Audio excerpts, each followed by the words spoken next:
Hello, everybody. Nice to see you. How are y'all? Good. Good. Let me come on the line. And I know y'all like hard copies of things. I've learned that. So the things that I had seen out, I just make hard copies and stuff. Thank you. Y'all like those. I know why, thank you. And that's gonna enable me to do this. I'm very happy. I like that. Exactly.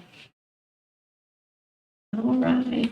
Good evening, everybody. I know that we are live streaming, so our community can be a part of this process. We're very excited to meet with our 3 candidates tonight for the Director of Schools of Cannon County.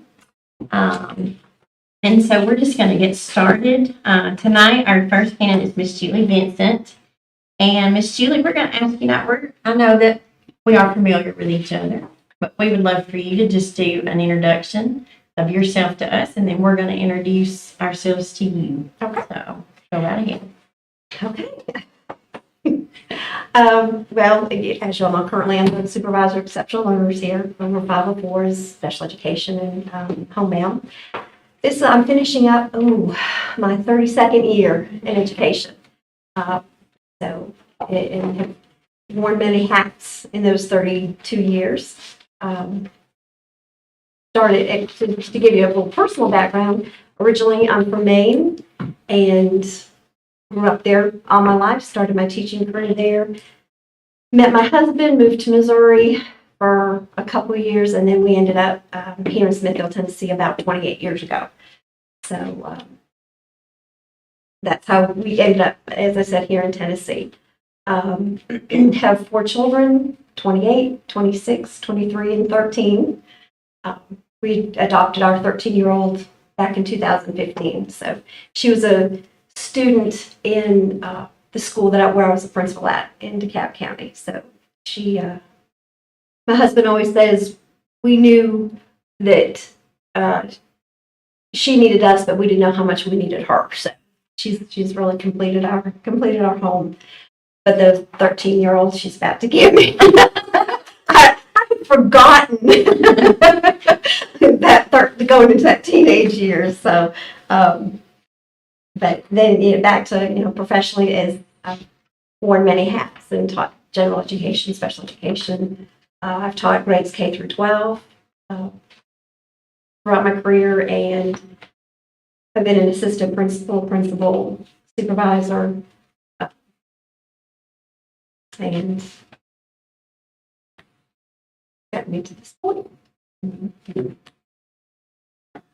Well, as you know, my name's Olivia. And I'm from District 5. And right now serving as the chairman of the board. And it's an honor and privilege to serve the kids in Cannon County. I take it very seriously.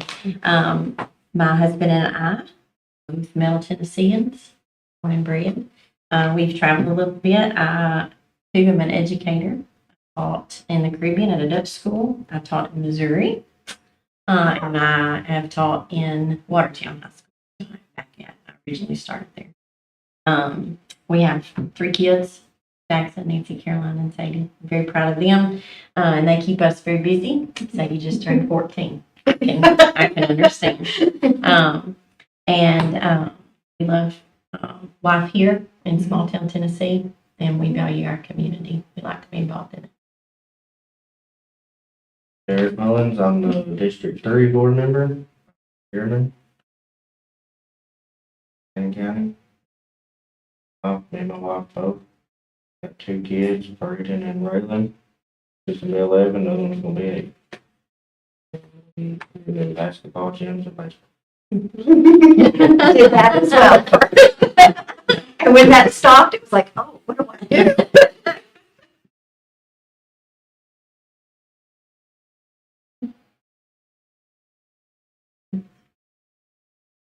Rebecca Trammell, District 2, Chairman Pro Tem. Husband Ryan, we have 3 boys, Jacob, Michael, Bender. 19, 14, 12. Yeah. She got multiple kids. We're the same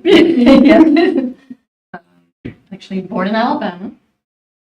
Moved in 16. Technically, I'm South Tennessee now because I've been here longer. um, and then actually in the medical industry for a while. 20 plus years, but it's about it. I'm Wade McMackins, District 1 representative. I'm not from here originally either. A little bit of everywhere. To tell you the truth, I've got 6 kids that went through this system. Now I'm working on 19 grandkids going through, Did you say 19? 19 and 1 great grandchild. So the youngest grandchild is 6 months to 32 years old. Got a big span. So I'm a former TCAT teacher at Kansas, Tennessee, and also volunteer 2 days a week at the Senior Citizen Center with a art club that we formed. So glad to have you here tonight, and that's my story. Not going too long. Okay. And I'm Jessica Curtis. I'm District 4. I'm from Short Mountain. Well, originally I'm from the Woodland area. I'm a Short Mountain transplant. My husband lived in Short Mountain, so that's where we are. 2 girls. Audrey is in the middle school here, and Ada is in the high school. So I'm a part-time nurse and a full-time mama. I've been here in Kelly. I mean, I was literally born in this building. So, I mean, I've lived here my whole entire life. And I really, really enjoy being on the board. I'm very, very passionate about our children and our schools. And we're very, very fortunate to have you here tonight, and we appreciate you. All right, Miss Julie, how we're gonna do things tonight is we are just gonna have, what I would call a round robin questions. So each board member can have a chance to ask you questions. And we're gonna kind of follow a certain order, just like you just did. And we have different questions that we're gonna be asking. And some of these questions are gonna be geared, I think, where you can bring this in. And if not, one of us, make sure we talk about this because I'm very excited to see what you sent. So very excited to talk to you about that. We're going to start off, no matter what role one has at the present in education, we just saw that. You just talked about being a K through 12 teacher. You've been a supervisor, you've been a principal. No matter what role one has in education throughout the years, we spend time reflecting on our beliefs and our values about learning and teaching. How has your philosophy of education, how has that developed over your career? How would you describe that to us? Of course, early on, we don't go into education just think if it's not a passion. And that's always been my passion, is to be an educator. I always, from the time I was a little girl before I started teaching, I had a horse, and I probably had the smartest horse in the state of Maine at that point. So even moving forward from there, I always have believed that a student can learn, and we just have to tap into how that student learns. And I guess that's my special ed heart, is along with the gen ed, but really delving into finding out what makes that connection for that student, whether it's presenting material in a different way, whether it's creating that relationship with them where they feel safe discussing whatever they need to discuss with you. Students learn at different paces, and that's okay. Not everybody is the same. And again, we have to find how that works for each individual student. It can be in past experiences. It may be that if I had, when I was teaching special education, if it was an educational assistant that was in my classroom, if they had that connection and they could work well together, go for it. That's utilize those resources of those other people as well. We've just been, every student can learn, every student has the right to learn, and we've just got to meet them where they are and move them forward, no matter what that takes. And it may not, and as an administrator, I had to make decisions that might always not have made the adults happy. But at the end of the day, I had to lay my head down at night knowing that I had done the best for my students. And that's been my thought process ever since I started teaching. They were my sole reason and my sole responsibility. Educating them, not just with academics, but as a whole little person, whether that's academically, emotionally, behaviorally, whatever their need may be. Thank you very much. One of mine, we've seen an amount of mental health in this county between students and teachers growing. What would be something that you could bring to the table to help just the teachers and the students with, what they've gone through, especially since COVID? We all know that that's been hard on kids and the teachers in the county. So, I was just kind of wondering something, what you would have to maybe boost it, or maybe you feel like that's a problem, or? Oh, I think it's a definite need, most definitely. And I think, as I shared the other night, also the mental health, but also looking at the behavioral aspect as well for students. Personally, I think we need to do most definitely some team building activities of sorts with teachers, with faculty, with staff, and it not necessarily just be teachers and faculty at North doing something or at South. It needs to be a district-wide activities that are taking place, whether it's an afternoon having, and some other districts have done these sorts of, having a kickball game, 3:30 in an afternoon, and it's some people from different schools coming together, so it's not a stressful time. It's a time that they can interact as well, and they can meet teachers from other schools.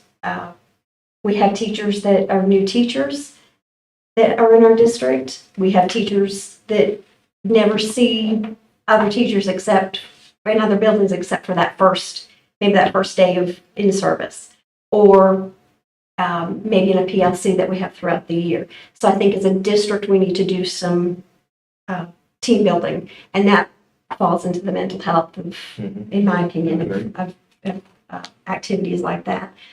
And some activities within the school system for the students as well. I'd like to see within the schools, there's a lot of school districts that do,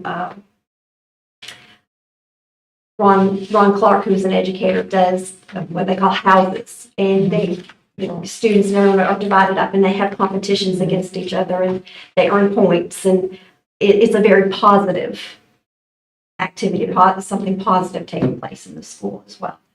That's something that I'd like to see, maybe not necessarily that particular activity or thought, but that's something I think we need to see within the school. I'd like to see some mentoring taking place. Not starting middle school, high school. I think that we need to look at that early on in the elementary schools as well.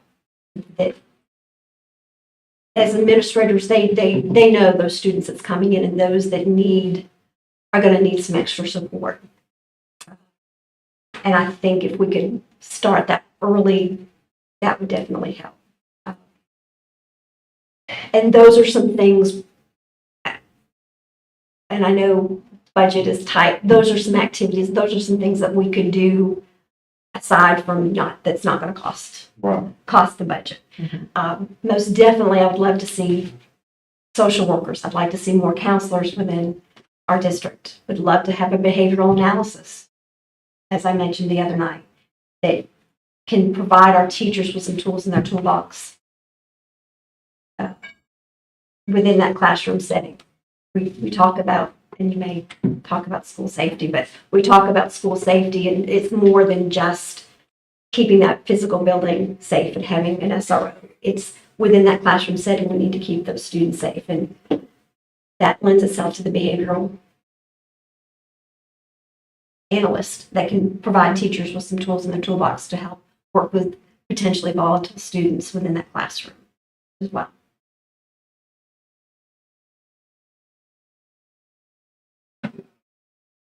What was your deciding factor applying for this position? You two. My deciding factor,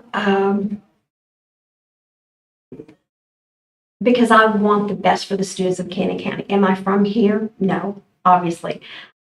I'm just finishing up my 3rd year here. But over the past 2 or 3 years, I've been able to see some great things that's taking place, but also some areas that I really feel like I could help to improve. We have teachers and students that's working very, very hard. And I feel like I can let my experiences can help move Cannon County forward. Deciding factor would be that I want the best for the students of Cannon County and their families. I have a child that goes to school here. She's been here. This is her 2nd year. So I have a vested interest in the school system as well. And I can honestly say when I took this job, July 1 of 2020, Cannon County was my district. Yes, I lived in another district, I've worked in other, but these are my students. It's not, even though I get joked from Mr. Nichols about being from DeKalb County. Right. It was a win from him when I put on a Cannon County sweatshirt. So, but Cannon County has become my district, and I want the very best for these students and these families, and they deserve the very best.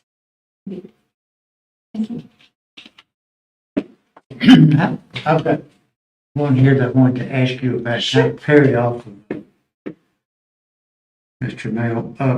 Something kind of puzzled me, and if this is too sensitive, if you don't want to answer this, no reflection on you. It seemed like that 5 years ago, you were on path to do what you are right now doing. Yes, sir. Yet you went from one district to another, you went back in the classroom. Yes, sir. So, I don't mind to answer that question at all. At that moment in time, my husband primarily works out of Nashville, and so we had decided that it was the time for us to make a move closer to Nashville. We put our house up for sale. The first thing would be for me to get a job, and so that's where I got a job. mm-hmm. And as I said, we put our house up for sale, and the Lord has a way of working things out. We did not have one person interested in our house.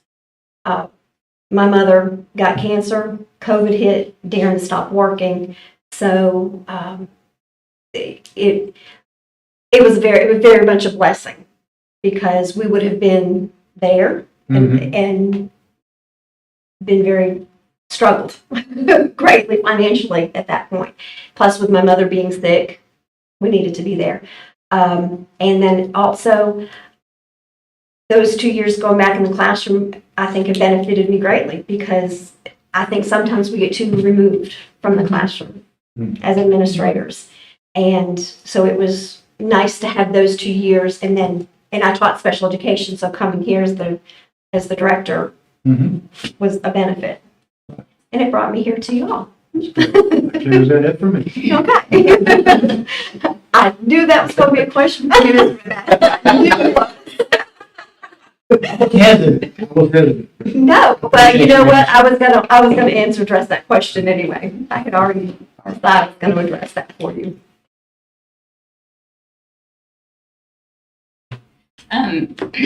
So of course, being the director of schools is a very important position, one of the most important positions in the county, Yes. in my opinion. So what are some qualities that you think that you possess that, you think are important for a director of schools to have? What are you gonna bring to the table? Okay. Let me get my cheat notes, okay? I jotted down notes that, in preparation. So I think what I can bring to the table, obviously, is my experience in the different settings, the different roles, that I have been in. Also, I feel like I have a good relationship building skill. I try to stay very level headed, and what you see today will be the same person that you'd see tomorrow. I don't jump around from one minute might snap at you, and then the next minute I wouldn't. I work very hard at not doing that. I've worked with and under people that's been their demeanor, and I want to be the person that's very level headed. I also have had the ability or been in situations where I had to diffuse situations with parents. And I think that's a definite skill that I have, because most parents or whoever comes in that's upset about something, they want to be heard. They want to be listened to. And they're the best advocate for their student, for their child. And so just listening to them, hearing what they have to say, and then finding that common ground and opening back up the lines of communication. So I think that diffusing situations, and also positivity, we're here for the students, and we've got to be positive in what we do, whether we like the decisions that are made or not. We still have to be positive and move forward and do the best with what we're given each and every day. I have just tried to stay very calm. Back 2015, I believe it was, as a principal, we had a bomb threat at my school at Smith Elementary, and it's just a pre-K through 2 school. And so we evacuated the building, we went to another school, and all of this took place within about 12 minutes. So I've had that experience of staying level-headed, staying calm, and leading or working with also my faculty and staff to take care of that situation. And I've always heard the term silence is deafening, and I didn't really realize that until I was standing in a gymnasium with almost 700 3 through 8 or 9-year-olds and 100 plus faculty and staff all looking at me, and there was not a sound made. But later that evening, it was one of my teachers her child was there, and his dad said, "So anything happened at school today?" "Yeah, Dad, Miss Vincent, we've been so good. She took us on a field trip to another school to have lunch." So that was a win. Yeah. That was a win. Absolutely. That was a win right there. So, so I have had that experience of having to handle those situations as well and staying calm. Now, did I cry all the rest of the weekend? Yes, ma'am, I did. But you're good educator too.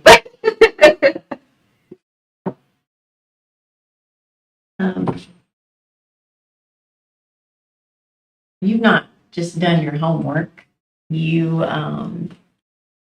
been a part of it because you've been in this system. Mhm. You know what the system is. Mhm. You know the hills that we have to climb, Yes, ma'am. mountains at times. Yes, ma'am. And so, with that knowledge, what do you see as the top 2 items that you think need to be addressed immediately if you should take the position of director of schools in Cannon County. Let me see. I think the top, okay.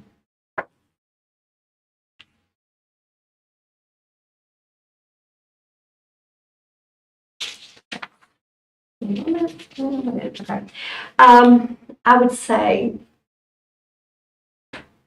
number one, we have to look at what we're providing academically for our students. That's would be a top priority. We have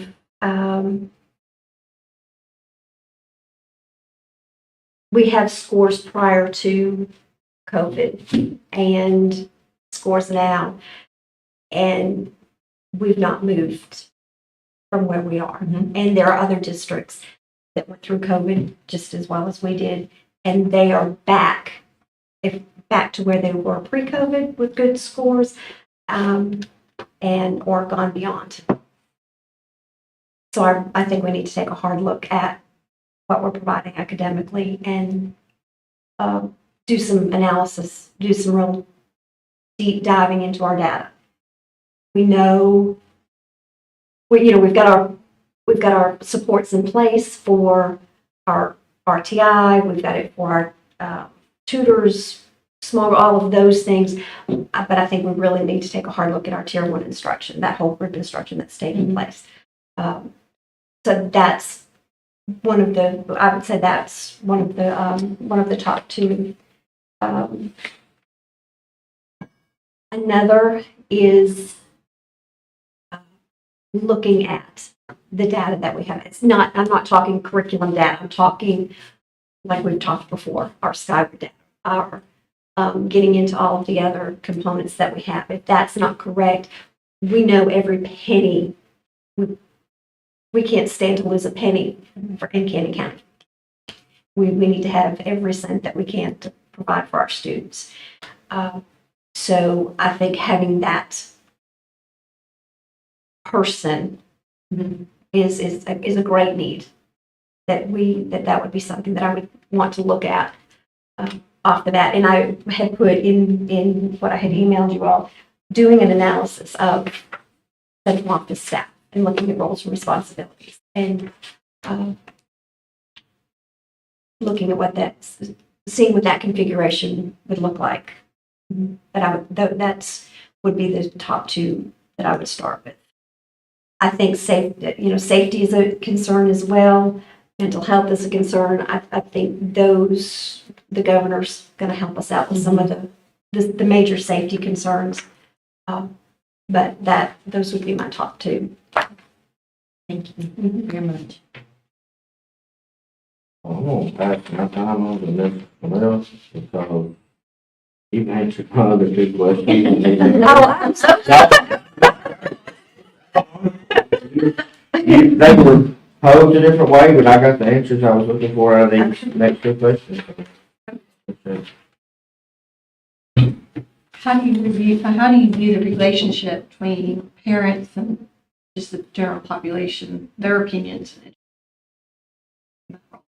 Your role, How do I their opinions on it, how their relationship, parents and. I think we need to have input from the parents and from the community, most definitely, when we make decisions. We just have to be mindful that when we're getting that information and getting those opinions and thoughts from the community, that they're looking at it from a different set of lenses than what we're looking at the situations. And that's because we are here in the trenches, so to speak, day in and day out, and as you all are. So we need to get input, and they need to be involved. They're a stakeholder in their child's education, and even if they don't have children, they're still a stakeholder within our community that deserves to be heard. Most definitely, they deserve to be heard. and I guess I can compare that to when I was a classroom teacher, I looked through one set of lenses and I saw just my classroom. And as I moved forward in each of my roles, my glass lenses changed.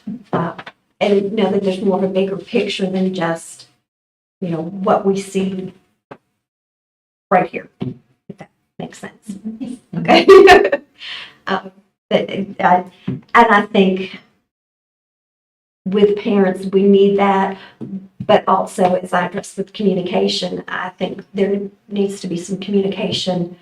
I'd like to see some changes in communication as far as how the director of schools, how the board, that we present information to the community and get it out to the community.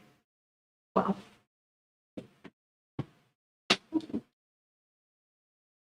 All my questions. Because I was going to ask you about communication. Well, as I, Let me preface it, Okay. because what we really need going forward is we've got to get the community involved Mhm. in what we're doing. yes, sir. We've got to get everybody on board. Mhm. And I just didn't know what plans, like, how do you see it?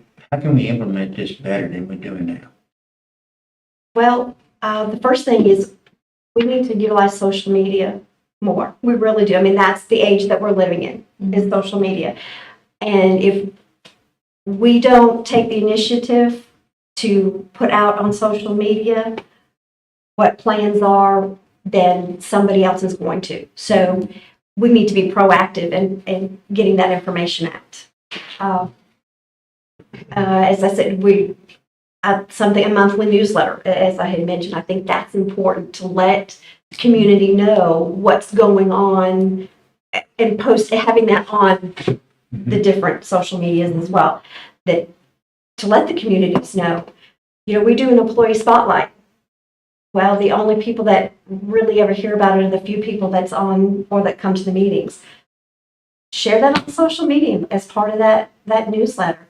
There's a lot of great things that's taking place in Canyon County. Put that out there in that newsletter.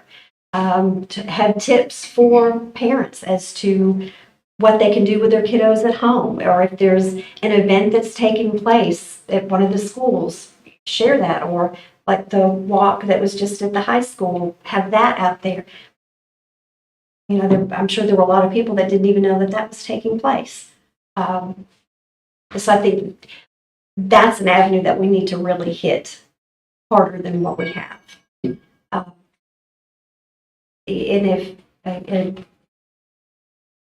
And Can I have a little follow-up on it? Do you think maybe we actually need, I know central office, everybody's got multiple hats. Mhm. Do you really think we need a media person? Like, when somebody take that on to really do I that? think That's a pretty good job. that's a pretty good job. I think depending upon the personnel that you or positions that you continue to support once ESSER runs out, that could be a job for one of those persons, most definitely, Okay. in conjunction with what she's already doing. Yeah.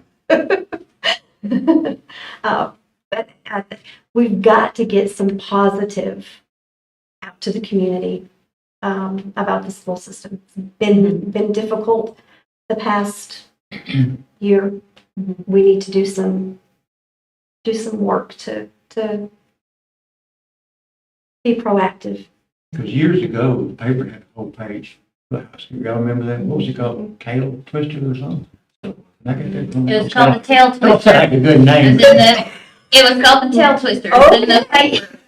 In fact, I got some copies I can read. I always thought that was a real good outlet. It Yes, was. it is, but a lot of people don't get No. there's the papers, sadly, something that's becoming obsolete. And my favorite activity would be to get all the flyers Thanksgiving Day.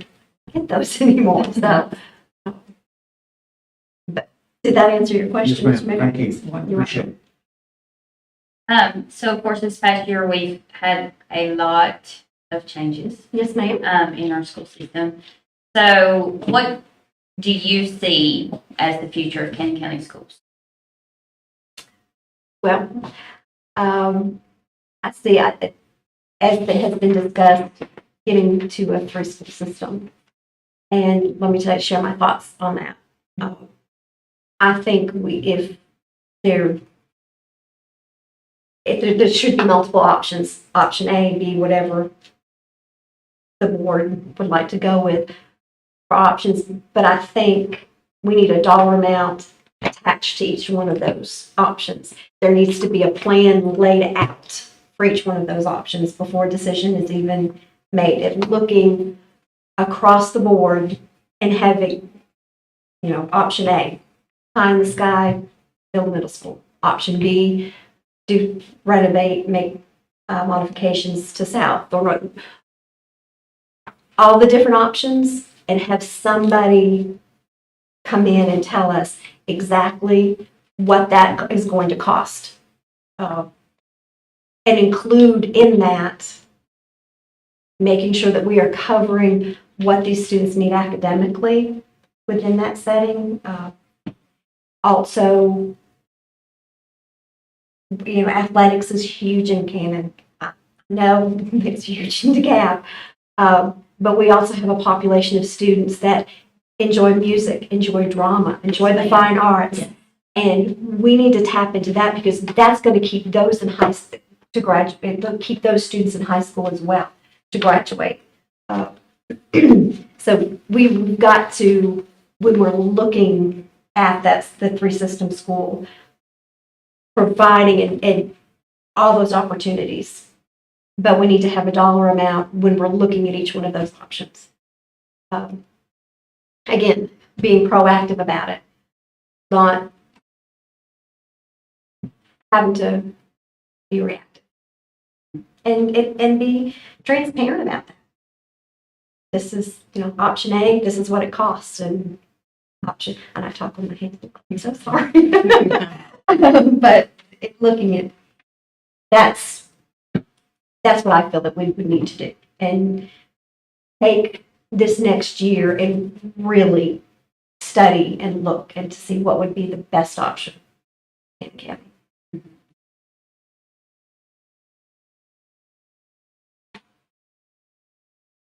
Thank you for that.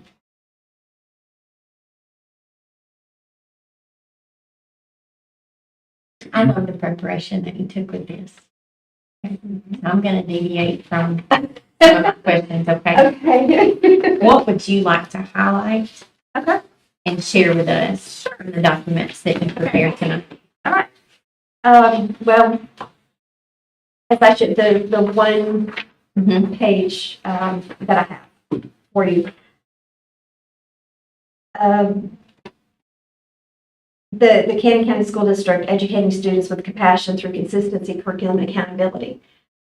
I think we need to be consistent with our policy. We have more policy that guides us. We need to be consistent with that, whether it's discipline at schools, whether it's board meetings and getting on the agendas. Also, consistency with the curriculum across each of the schools. Not one school just doing their own thing. We need to have that consistency across the district with our curriculum. And accountability from the top down, as I said. As the director of schools, I need to be held accountable by the five of you. I need to hold the administration accountable for what's taking place in their buildings, what's taking place as far as data. I want to see that move. I want to see students grow. I want to see that. I don't want Cannon County to be a level 1 school district. We have students and teachers working too hard for that. And we need to figure out why we are, because they don't deserve that. Not at all. So that accountability piece, I think, is very important as well. So in going down through that, the curriculum, we've already started as a district looking at analysis of time on task. That's of schedules. But again, that's something we're going to revisit in our district meetings each month or every other month, looking at schedules. Looking at professional development and having targeted professional development. We have lots of support with our curriculum, which is good. We need support in that area. But if we have a student that is behaviorally having an episode or whatever we'd like to call it, then that curriculum and all that, whatever's going to take place in that classroom, that's going out the window. We've got to support those students in order to, I think, to boost what we're seeing academically and curriculum-wise. Again, the analysis of looking at central office staff and responsibilities and as well as teacher placement. We have lots of great teachers in this district that we need to make sure that they are placed teaching where they're most effective. We have very effective teachers. So let's look at that and make sure we have them placed where they're going to be the most effective for our students.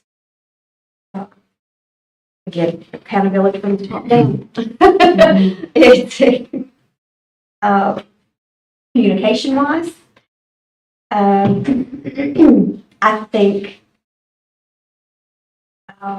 that we need to work together with the county commission. I know there's differences of opinions and different views, but I think that's an area that needs to be some work done as well.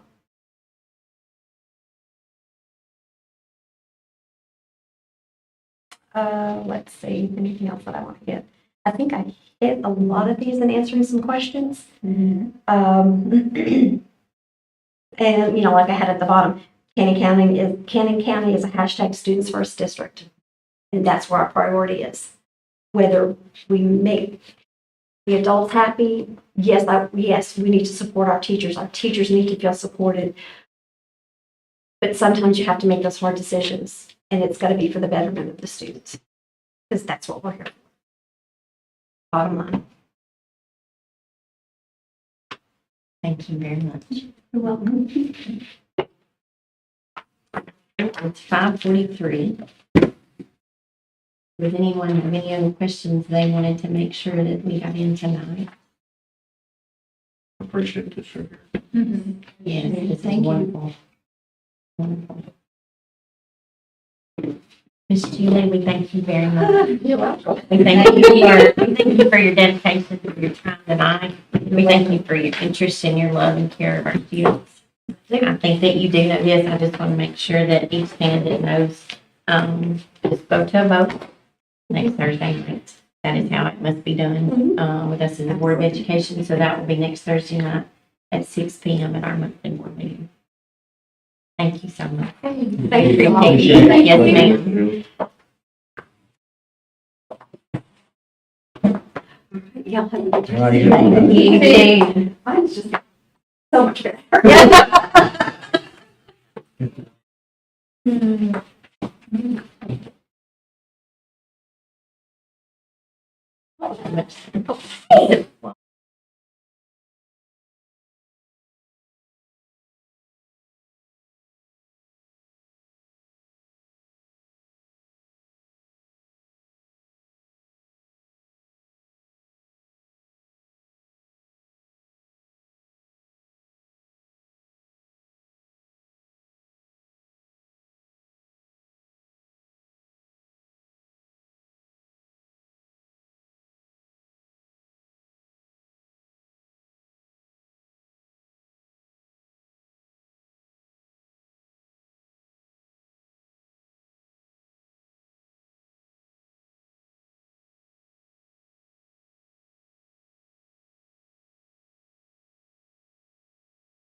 Yeah, but he's still. What? Nothing. I know what you're. Maybe here. Well, we didn't say it, it's understood. Okay, so this makes me nervous. And please, oh, we did. We're good. We're good.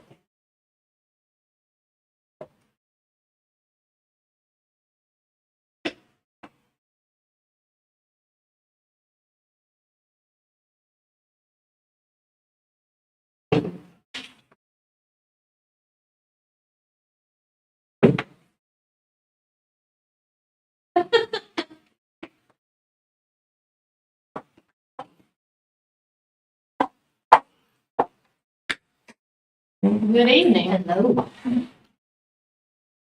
All right, we are back with our second candidate interview tonight with Miss Bonnie Patterson. Miss Bonnie, we're going to start the evening. Of course, you are someone that we know, and you know us relatively well, but of course the community is watching. So we're going to do introductions first with each other. So we would like for you to introduce yourself, just very briefly, and whatever you'd like to say in your introduction. I'm Bonnie Patterson. I have worked in Cannon County Schools for 41 years. I've worked in pretty much every field other than kindergarten. I have deepest respect for kindergarten teachers. There's a reason I have not worked in kindergarten. I've started my career at the Woodland community and taught 4th through 8th grades. Moved to Woodbury Grammar at the time. Taught multiple grades there. Coached at both Woodland and at Woodbury Grammar. Was blessed to be named head coach at the high school. Moved to the high school. And I had an illness that reoccurred, and I had to back away from that position, but I maintained my teaching position there, and I taught physical science for 20 years. And that was where I needed to be. It was what I enjoyed the most. I enjoyed every position, but that was where I landed, and it was home to me. And I coached. I went back to coaching when things worked out, and I was assistant coach there. And Miss Kim Parsley at the time gave me an opportunity to do some leadership. And was not an assistant principal at the time. She just gave me a free block of time to work. And I got a little taste of what that was like. And so then I applied for assistant principal at the high school, was assistant principal there. And then I was given the opportunity by our former director, Barbara Parker, to go to Woodbury Grammar to be the principal there. And that was my second home, was going back there.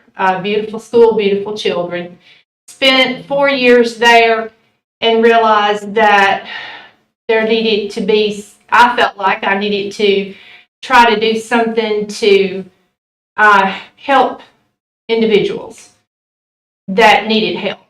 I saw a lot of things working there, working throughout the county. And so I was given the opportunity to come in as coordinate school health director and attendance supervisor. And that's where I've been for the last 10 years. I have 3 kids. Proud of those children. I have 6 grandchildren. They're amazing. And my husband passed away about 2 years ago. And he allowed me to do all of this and supported me. And that's it. Thank you, Ms. Bonnie. Now, Alita Thomas, as you know, I'm born and bred in Middle Tennessee. My husband and I both are, but we've lived a little bit of everywhere, which meant that I got to teach in a few different, because I'm an educator, you know that, teach in a few places outside of Tennessee. I've taught in a Dutch school in the Caribbean. I got to teach in Missouri in a middle school and learned a lot from that middle school experience. But I did start out in Watertown, fresh out of college, and now I'm back. We have 3 children, Jackson, Nancy, Caroline, and Sadie. and we love to do mission work and help the community. I represent District 5, you know, and it's an honor and privilege to serve the kids and students in this county. I am Derek Mullins. Born and raised in Canyon County, been graduated in '03. Didn't think I'd ever be in our game of as a science teacher. When I was a freshman in high school. I'm intimidated. Who that ages the most? So, but I've got two beautiful kids, married to Brandy Mullins, or Brandy Burnett, and Braden and Raylan, and I coach basketball, baseball, football. Oh, and I'm vice chairman too, sorry. I'm Rebecca Trammell, Chairman Pro Tem, District 2. Actually born in Alabama, moved to Tennessee at 16. I'm a Tennessean girl now. That's what I say. Yeah. Been here longer, so I like Tennessee. Been married 24 years, 3 boys. Jacob Michael Alexander, around his medical field, medical transcription and medical records. I'm Webby Mack, his first district, and I'm what they called a move-in. When I first came in, we were the move-in, you know, and you're moving until your kids marry in. So we're established now. Can't get quite well. I went to high school in Nashville. I'm graduating from Antioch High School, and I played sports, but I also took art when I was in high school. So I think we all need a rounded curriculum, and that's what I got, so it helps. You probably know the rest of my story. Well, I'm Jessica Curtis, and I feel a little silly introducing myself to you because I just feel like, you know, we know each other. District 4, Short Mountain. Actually grew up in Woodland. Went to school there my whole life. Canyon County High School. I'm married to Kelly. I have 2 girls, Ada and Audrey. And I've lived in Canyon County my whole life. And I'm just proud to serve on the board, and very passionate about our children. And you also were my physical science teacher, and very good at it. Thank you. All right, Miss Bonnie, tonight we're gonna do like a round robin. We're gonna go in that manner that we just did. And that way each board member has a chance to ask you a few questions that they have. And so I will start us off tonight. I love to hear about your 41 years of experience across the district, filling a lot of different roles. I love to hear what you said about finding your place in a couple of those roles. But no matter what role we play in the education system, we both know that, you know, that begins in a classroom. It begins with just the basics of our beliefs and our values that we have in teaching and learning. Can you tell us a bit, how would you describe your philosophy of education and how it's developed over the years? What does that look like? It's all about relationships. Every child, I heard this the other day, and it was, I keep hearing it, and I'm like, that's always resonated with me, that it takes one adult for a child, either way, to either succeed or to not. You can have one adult with a relationship, a good relationship with a child, and it can make all the difference. It can be any adult in that school setting. It could be a custodian. It could be a bus driver. It could be a teacher. It could be an administrator. But it takes one adult. I've seen it work both ways. In mine, I'll go back, way back to Short Mountain. When I was a little girl at Short Mountain. I had one particular year that was very rough for me. And I had a caring adult that knew the situation, but I also had an adult that didn't understand. I missed 42 days of school that year. 42 days. And I don't think anyone ever came to the house and asked, what's going on? What's going on with your family? What's going on with you?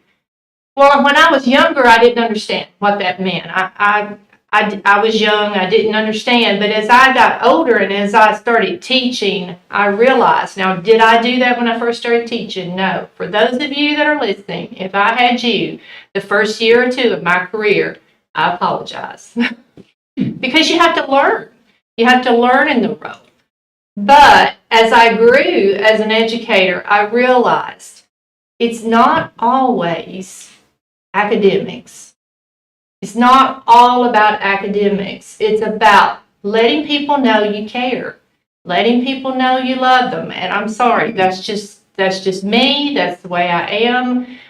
I just feel like that we've got to get that message in the world we live in today. We have got to keep promoting that message. We have people that are hurting. We have kids that are hurting. You know, we've been affected by a storm. They're watching the news with school shootings. They've got to know that they have a caring adult. That's my philosophy of education. I also have other thoughts on academics. I'm not all about not talking about academics, but I believe if you have a caring, loving environment that kids want to come to school, that takes care of everything else. Thank you so much. Appreciate that. I'm on kind of piggyback off what you just finished with. Mental health, we talked about it the other night. Yes. It's growing every day, and not just the kids, but the teachers, the administration. What is something you would do to kind of help or suggest we do as a district? Well, we need a school counselor in every school. We've needed that for several years, even before COVID. And the work that I do, I talk to families a lot, families that are struggling, children that are struggling, discipline issues that come my way, attendance issues that come my way. 80% of those issues are usually some type of mental health crisis. You know, we could go off and start talking about addiction issues. That's usually a mental health issue. We have got to have the resources in place. That was one reason I left Whitby Grammar.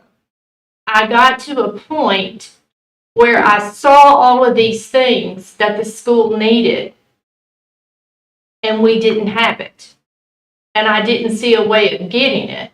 So when this job came open, I felt like that was someone pushing me to say, get in that position and see what you can do. So we've been able to get partnerships with mental health facilities. We have Health Connect. We have Volunteer Behavioral Health.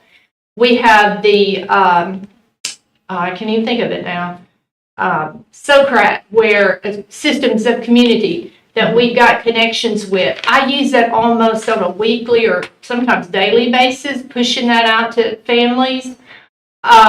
We need that type of mental health support in each school. Right now, you know, we've had to do what we've had to do because of funding. But as I said the other night, we are not, what was once good enough is not good enough anymore. It's just not. And we've got to do better about those, what everyone calls non-academic supports. And I fuss when I hear that because it's not non-academic, it's all academic. We've got to do better. We've got to have those supports in place. Our teachers we've got to make sure that they have someone that they can go talk to, and any staff member. Today, I spent some time down in the West Side community walking to homes to check on kids. And I saw teachers there working. They were in tears. They were in tears because they love their students. But I know that their mental health is probably more fragile too because of what they have gone through with COVID and the things that's been asked of them to do that we normally would not ask a teacher to do. You've got to remember that 2 years ago, within a month's time, we went to virtual learning. Had we had any training on virtual learning? No, none. But they jumped in and they did it. So we've got to have supports for our teachers. We do. I hope we have a culture now that I do have adults reach out to me regularly to ask for help. And I think that's a good thing. I think that's a good thing. But again, we need more, and I'll continue to look for grants or any way that we can fund it because that's how we've gotten a lot of things that we've gotten. It's just through partnerships, building that community, going back to relationships, making sure you have the right people at the table, or that we're sitting at the table with the right people. I hope that answers your question. I can talk on that all night. I'm sorry. Y'all tell me to be quiet.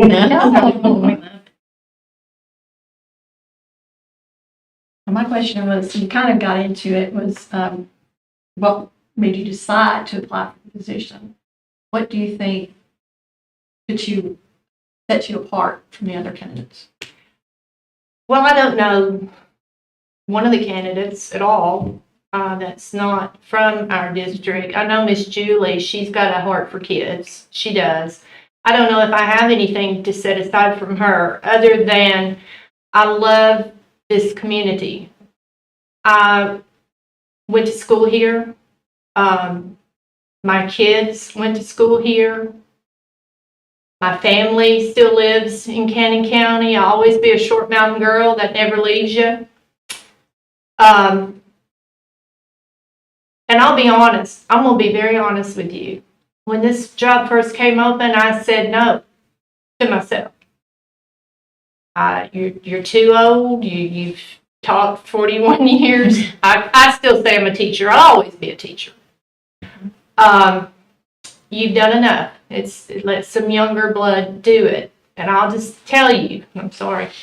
Something just kept coming back and saying, you need to do this. I don't know why. I don't know if I'm any better than anyone else. But I'll work as hard as I have for the last 41 years. Our kids, they deserve it. I will say one thing, and I want this out there. When we were going through all of this last year, and that's all I'm going to say about it, I kept hearing statements. Kept hearing people saying, those kids at Woodbury Grammar, or those kids over here. All our kids are beautiful kids, wonderful kids that have a lot to offer our community. They deserve the best. Whether it's me or whether it's someone else, they deserve the best. They deserve to be pushed. They deserve nothing but excellence. We had that saying at Woodbury Grammar. It was a stupid saying. I put it on the walls. Excellence. No excuses. Because when I took that job, that's all I heard over there. These kids can't do that. Those kids don't have support. They're not going to be able. You're never going to get a parent in this building. Well, we did. And that's what I expect. I'll work hard. I'll expect everyone around me to work hard. And I hope that answered your question. Yes, ma'am. Thank you. Thank you. Before I ask one, I want to thank you and Lisa saved me today because I had 3 night head boys, 6-month-old baby I was changing diapers in the bottle. And they brought me something, a little bag that each one could have. It's kept them occupied. The house got back. I appreciate the job you did today. You and Lisa did a great job. I've been under the impression that if we could get a lot of our mental issues out of the way, our test scores will probably go up. Do you feel like that there is a correlation between it? What would you have on mind going forward to solve both problems, elevate our scores and handle this mental issue? First of all, you gotta get climate and culture in place. And I keep referring back to Woodbury Grammar because I feel like that's what we are at the district. When I went to Woodbury Grammar, we were a level 1 school. And I was my task from Ms. Parker was to change it. And I'll be honest, I was like, okay. And you got to get climate and culture. You got to get that in place. Yes, we have loving schools. Yes, we have wonderful administrators and teachers, wonderful staff. But we still have some pockets where we still have this overlying we're not going to be able to succeed kind of thought process. Plus that climate of this is a whole new school that we're in. You know, it's not the school that we were at. We've got to get climate and culture in place. We've got to get kids believing, regardless of whether they have issues or not. We got to get them in school first. They've got to be in the seat. We got to protect time for instruction. That's important. We got to make sure we got enough people in place so that we can give them the structured time to be able to teach. But if you fix that climate and culture, and again, we've got people doing great things with that. But if you fix that and you build that relationship piece, then everything else is going to flow. Because if kids want to be in school, then that means they want to learn. And we've got kids that don't want to be in school. We've got kids moving to homeschool. We need to find out why. We need to go have real conversations with those kids. Now, I'm not saying homeschool is not a good thing. It's a beautiful thing when it's done correctly. I've seen it. But I also know that we have some children that are going to homeschool because they're running from truancy or they're running from this. Well, they're truant because there's issues, mental health issues, substance abuse issues that are going on in the home, just different things. So we've got to keep pushing that culture and climate. That's got to be there. Got to be in place. Thank you. Yeah, great. So as you know, unfortunately in Cannon County, sometimes we are faced with limited resources when it comes to budget and things like that. So how would you prioritize what programs or areas to focus on when faced with limited resources? You're correct. You can have the best plan in the world, but if you don't have funding for it, it makes you want to shake your head. And I'm not saying throwing money at things fixes things. It doesn't. I mean, you can have the greatest building in the world and the prettiest chairs and desks. But if you don't have that person that believes, then it doesn't matter. You've got to figure out, and I believe I wrote that in my questions to the board the other day, you've got to figure out what are the nice to haves and what are the needs to haves. We have, we have certain things we have to have. I mean, it's just mandated through the state. We talk about PE teachers. There's that time that we have to meet to be equal or to be, I can't even think of the word now, I've lost it. Compliant, thank you, with the state. But do we always have to do things within our buildings sometimes just for improvement, for aesthetic purposes. You need a nice building. That was one thing. It would be a grammar.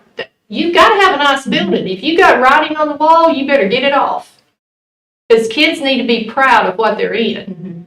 So I'm not saying we don't need to keep our buildings looking nice, but you can have them neat and nice, and they can still be older buildings. We need to look at what we have. We need to look at the buildings that we have and the resources that we have, and we need to sit down and figure out a plan. Because our county is limited in resources. We're limited in a tax base. We need to be good stewards with our money and look at that and see what can we do. If we need a middle school, is there a way we can have a pure middle school, but use some of I know we have East Side School. Is there a way we can utilize that building if TCAT is not going to take that building? So we need to have some conversations around that. We need to also look at what we were spending before consolidation and what we are spending now, past consolidation, with ESSER money taken out of the picture. Because y'all, we've lived a pipe dream for the past 2 years. We've had ESSER funding that has supplanted positions. That means we didn't have to pay it out of GP. Well, guess what? Next year, here it comes. And, like I said, when I was trying to talk myself out of applying for this, I was saying, what are you going to do? You got TISA's coming. We don't even know what our allocation is going to be with TISA. I was very pleased to hear what the governor said today about safety funding and school resource officers. But what's that going to look like? Are we going to have to put any money into the pot for that? It'll be interesting to see what happens there.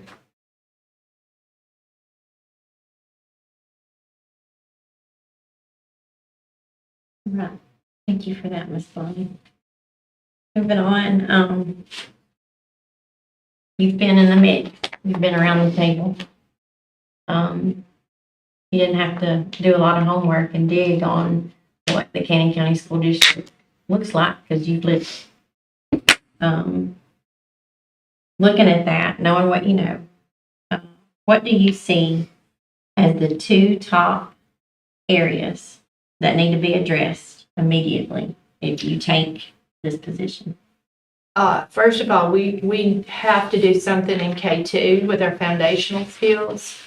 I said that back when I was at Woodbury Grammar. You got to, if you don't get them early, then you're going to be playing catch up all the way down the road.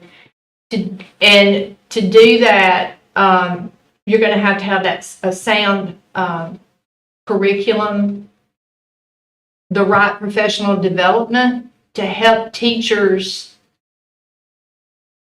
know how to implement the curriculum. It can't be a one and done. It needs to be continuous development with our teachers. Again, we have good teachers. I know as a teacher what changed my career. I had some professional development that taught me how to do inquiry-based learning. It changed everything. I had never seen it, but I had the right professional development that showed me how to do it. And from that point on, it changed everything. So if teachers are given the right tools, and then the second thing is we're going to have to pay teachers. Because I'm telling you, we're going to be in trouble. The only thing we had to compete with was Rutherford County at times because they could pay. Well, now we've got Warren County, DeKalb County, Coffee County, Wilson County. I'm trying to think of all the counties that are touching us, and some that aren't even touching us, that are increasing their pay, base pay for next year. We got to be able to compete. or we're not going to have the right people in the seats. And we need to bring some people back that are good teachers and good individuals that love our kids. And we can only do that if we can give them an incentive to be back. So I hope that answered your question. Thank you very much.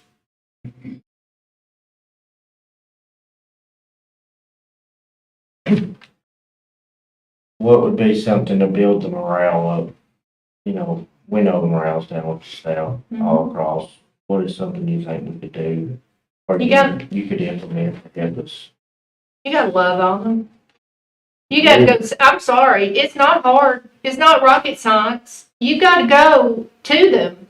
You got to be in their buildings. You got to let them know you care.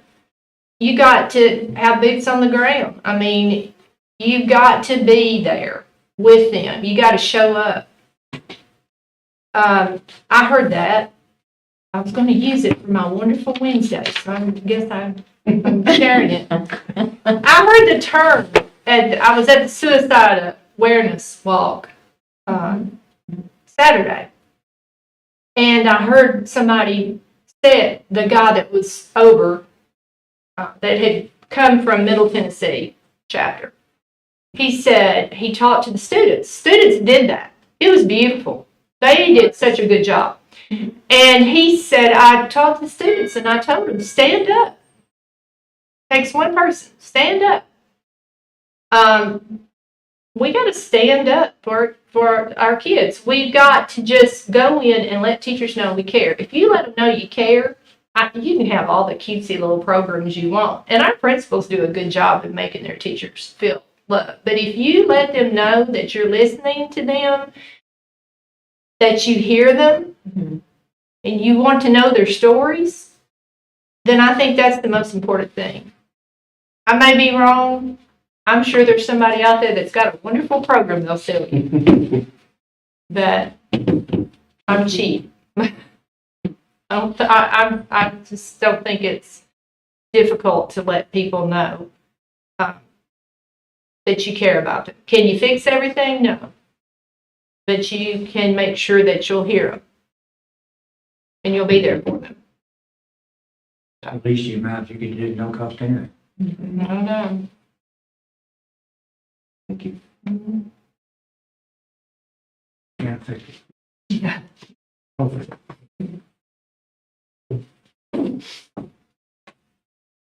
A little different from the last question. The faith in the school system and the board has been shaken a little bit over years. What would you do as a director to help address that? Can I ask, what did you say, the face? Faith. The faith. I'm sorry, the faith. Well, again, I think it goes back to being honest. I'm not saying anyone hasn't been honest, but being open, communications, the dialogue. I think, we have I'm just going to tell you, social media. Oh my goodness, it's the devil. It's just, it's a great thing. It's a great thing if it's utilized the right way. And that's what you got to do. You got to get ahead of that. You got to have that communication piece. You got to have a good team around you. Mm-hmm. And when you have a good team around you, you have faith in each other, and you work for the common good. If you're doing what's best for kids, then you're not going to have to worry about faith at all. Because that's what you need to be doing. That's what everybody needs to be doing. If it's not what's best for kids, if it's about an adult, then we don't need to be doing it. We need to be doing what's best for kids. So I just feel like, would you agree with everything that I said? No, but that's okay. In my family, we don't always agree. You never agree, but we do agree. I love them. But it's okay to disagree. But I also feel like that when you have leadership, you need to trust your leader. may not agree with your leader, but you need to trust them. And in turn, they need to trust you.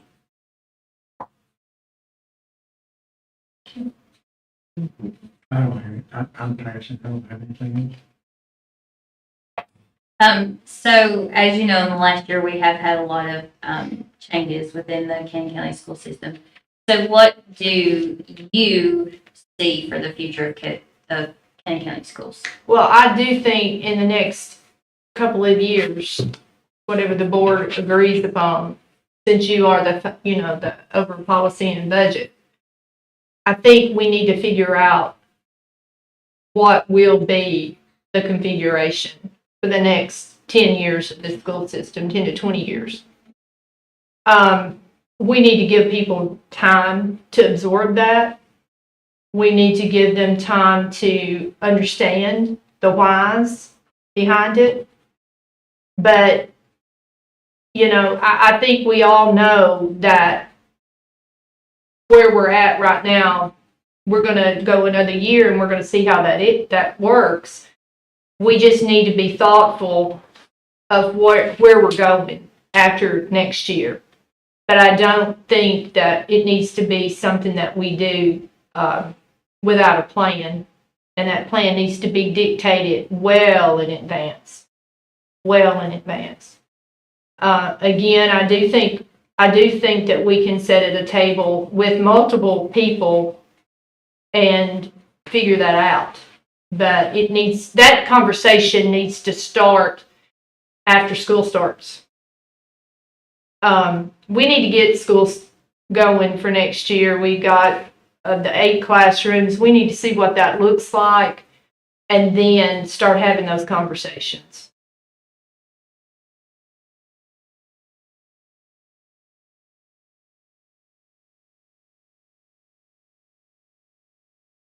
Responding to me, trying to make sure we stay on time.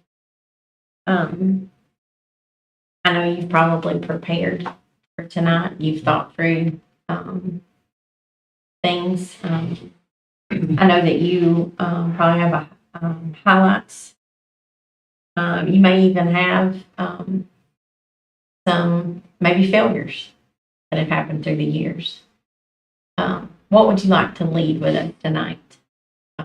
That you've thought through that you wanted to make sure you conveyed to us tonight? I'll be honest, I haven't really prepared a lot because it's been so busy in Cannon County Schools the past couple of weeks. I have had failures. I've had kids that I feel like that I did not provide for them everything that they needed. I think we all have failures in our life.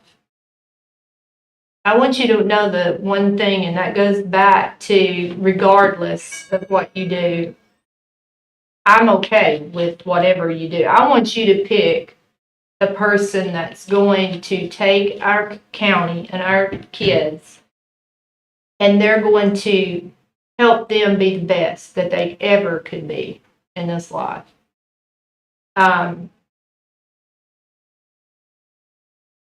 I guess it's like being a coach. I was a coach for a long time. And when you coach, you get a plan and you get your team to buy into it. And then you practice and you execute and you sit down and you see what you've done wrong and you try to do better the next game. That's what I want. I want to see us have more conversations, more discussions on what we can do to help our kids succeed in life.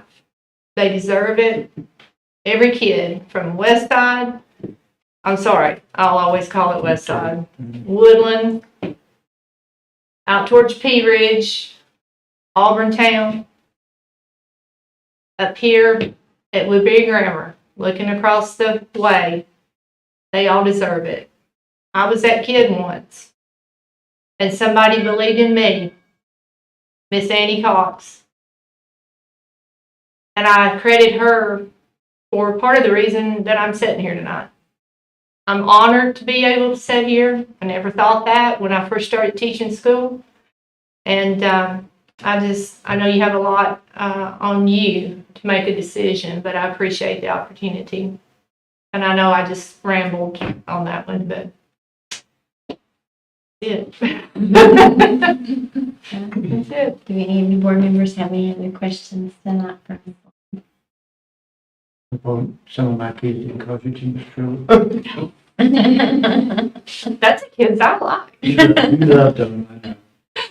Ms. Bonnie, we thank you very Thank much you. for doing Thank what you. you do. Appreciate you. And, Thank you. I uh, appreciate it. At the board meeting, a week from this Thursday, that is when it will go to vote, as it has to, due to how the board is designed. Thank you. Yes, ma'am. Appreciate it. Thank you. Thank you, Ms. Bonnie.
There you are. Jessica's front and center.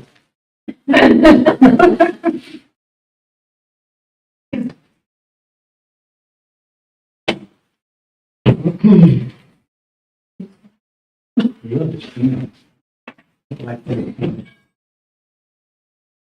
A lot of, a lot of money. Just really nice.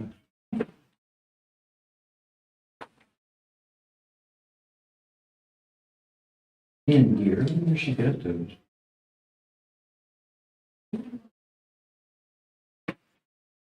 Got No, I one. get one, two. What this one is today?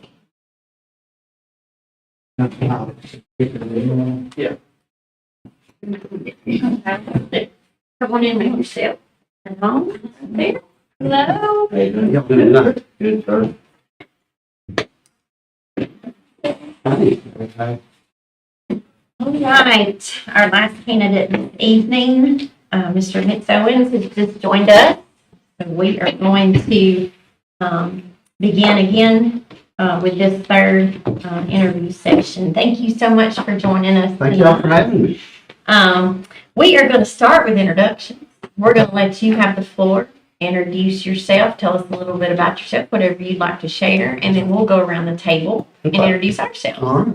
My name is Vince Owens. I'm Assistant Director of Schools in Scott County, where I also do attendance. Me and my wife have been married 28 years, and I have 3 kids. My youngest daughter is getting ready to graduate this year. I've been in the Scott County school system 28 years. I've served as a substitute teacher, substitute bus driver, coach, teacher, assistant director once before, federal programs director, general purpose budget director. What happened, and that gets us to 2017. 2017, I'm doing federal programs and all the budgets, about 25 million. I've been doing it for 2.5 years. Director is a friend of mine. I coach football with him forever. I told him, I said, look, I need a break. The money, it's stress. He said, okay, where do you want to go? I said, I'm going to go back to the classroom. I'm a PE teacher. Just so happens we did have an opening then. I went back. At 2 years, he asked me, said, hey, CTE director's open. Would you like to come back to central office? I said, no, I want to stay here. Hope that happened after that. About a year, in the middle of COVID, there was another position. I don't remember what it was. And I said, no, I want to stay here till this is over. Then the attendance director part come above, and I applied at that point. And that's where I'm back now. The 5 years that I went back to high school to teach turned my life completely around. I got to the point, and I think a lot of people do, where you get away from kids and you kind of forget what you started all this for. When I went back, that's what I went back for. I went back to get, to be with kids every day, and that's when, I had a bus license forever, but I started driving a route at that point. Because when you go from up there back to a teacher, it's a lot of money, the difference. So I was driving a bus. I was pulling camper trailers from Indiana on the side, trying to make the money. Then the attendance position come back open. I applied for the attendance position. The whole time the 5 years I was teaching, I was still coming back out and helping the lady that had got my old job, the federal programs. That's the budget consultant part of my resume. We've worked on federal budgets, general purpose budgets, all the ESSER budgets. I would teach, while we were on the block schedule in high school. I had a planning period at the end. I would leave at the end of the day and go to the central office, and we would discuss budgets, ESSER stuff, all of that stuff. Once I'd done that, I would come back, I would drive a bus route. We continuously back and forth on the phone about different stuff. Hey, this is what I think. What do you think? We worked together with that. Just so happens that lady I had taught in driver's ed about 10 years before that. She does an excellent job. She wanted me back out there. That's another reason, the attendance position. Mr. Hall had asked me at that point, look, she needs some help. It's starting to smother her too.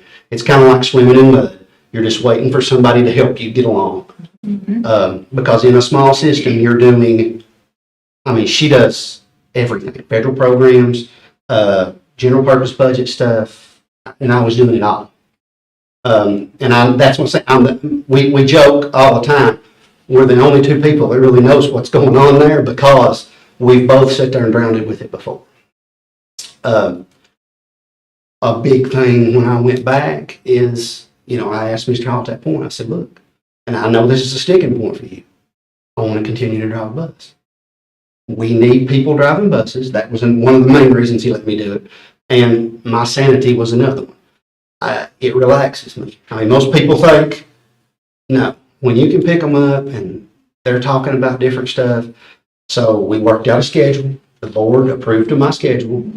I start at 6 in the morning. I do a 6 to 6:30 where I check emails and plan my day. After that, I go off and I do my bus run. Then 7:30 I'll start. I start at the high school because there's where most of your attendance problems are. I start at the high school for 30, 35 minutes. I check on any kids I need to check on. They see me. They know what I'm there for. I'm back to the office by 8:30 or so. Then I stay from 8:30 to 2:15. I take my lunch at 2:15 at the high school. Kids know where I'm at if they need to see me. And we've got plenty in court. They have issues with this and back and forth. So they know I'm there. So I'll drive after that at 3 to 4. And then from 4 to 4:45 to 5, I stay extra at the central office or back at the high school. I'm working on finishing. That's my normal day right now. But I don't know if I went back out there if I couldn't have kept the bus. Because the bus kind of levels me playing field wise. Because I can get a read on, I've got about 45 kids on the bus. When they started the 3rd grade law and all that, I've got little 8, 9-year-olds talking about, did you hear that if you didn't do good on the TCAPs, they're going to make you go to 3rd grade again? I hear that on the bus. I'm thinking, so they're in tune to what's going on. So that's a little bit about me. I've coached football, still love sports to this day. Think it's a major part of school curriculum. That's pretty much on me. You got any questions, I can elaborate more. But as far as the budget stuff goes, I mean, I know nobody knows this, Tisa. I mean, what it's going to happen. I mean, you can get projections and it looks good, but you're kind of standoff because you don't know what's going to happen, and you don't, well, this includes it. This used to be outside the budget, now it's inside the budget. Well, okay. Well, teachers are going to get raises. Well, is that in the new projection or is that not in the new projection? I know we come down with something big today on some stuff that's going to be in his proposed budget. I think we've needed that for a long time, especially in rural areas like yours and like mine. I rambled on. I'm sorry. No, You stop me. Tell me Great to know these things about you. I do want you to know a little bit about us, so you'll know who you're meeting with. You and I have spoken. Yes. Finally got to meet face to face tonight. Again, my name's Aletha Thomas. I am the representative board member from District 5. District 5 is right here in Woodbury, in the town of Woodbury. I serve as the chairman this year. This is my second full year as a board member. Married for 20, almost, oh no, I hope my husband's not like this, 22 years. 22 years. We have 3 children, almost 19, 16, and just turned 14 yesterday. I am, some people raise their eyebrows when they find this out. I'm an educator. I work in a different district. I have taught previously in the Caribbean at a Dutch school, and then I taught Missouri, and I was a stay-at-home mom for a while. But my first job ever was at a little town in Wilson County called Watertown, and I returned there to teach and teaching personal finance, algebra, and the history of the Bible. And I'm a coach, and I never thought I'd hold that title. coach cross country and tennis, and love every minute of that. We are champions of kids. My husband and I both. We do a lot of nonprofit work and mission work for kids in this county and kids abroad in a couple of locations. But I love that part of my life very much so.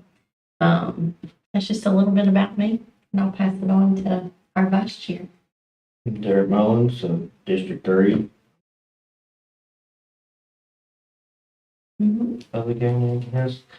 Born and raised here, graduated in 03, this is Cannon County.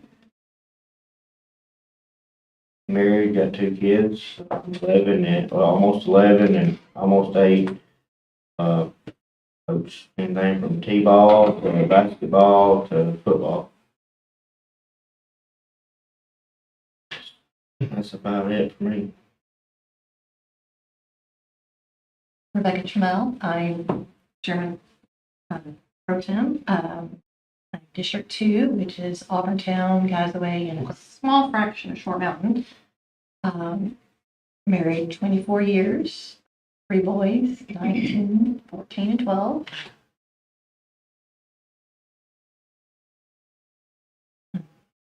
My background is actually medical field.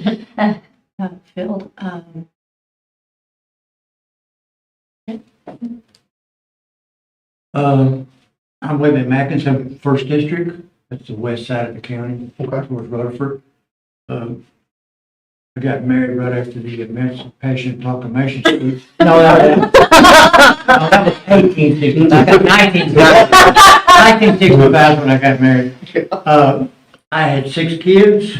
They all went through this particular school system. I'm not here originally. My roots are not really here, but they are now. As I said earlier, when you marry into this county, you're in the county. We moved here not having no family here. I have 19 grandkids and 1 great-grandchild. I teach, I worked for 30 years for a company in Nashville, project engineer, and was a computer draftsman. And retired in 2009, I thought I had retired in 2009. And